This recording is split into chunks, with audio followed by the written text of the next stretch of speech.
So the first step in solving the cube is to create the white cross. So turn the cube up so that the white face is facing you. Just a quick point to note that the center piece of any face is the only piece that can't move on a cube. So they're the only pieces. So if we move it around, as you can see, it rotates, but they don't move position. The centers always stay put. It always moves on the axis, not on the center. So find the white piece, and then we're going to create a white cross.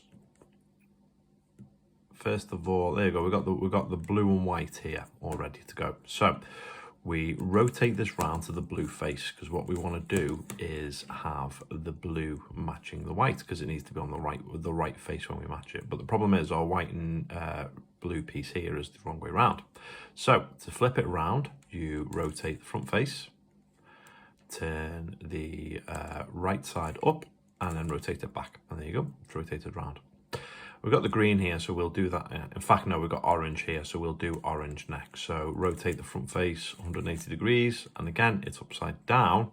So this time we'll do it a little bit differently because we've got our blue in place and we don't want to mess that up. So rotate the front, then rotate the top to the right, bring the right piece back up, and then rotate both back, and that'll bring the blue and orange back into place.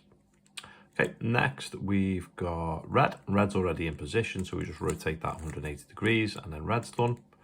And then we just got to find the green, which is here. So rotate that round to the green face, and again 180 degrees, and we've got our white cross.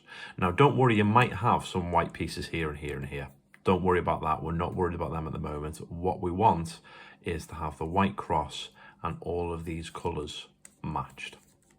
And then that's that piece successfully done. Okay.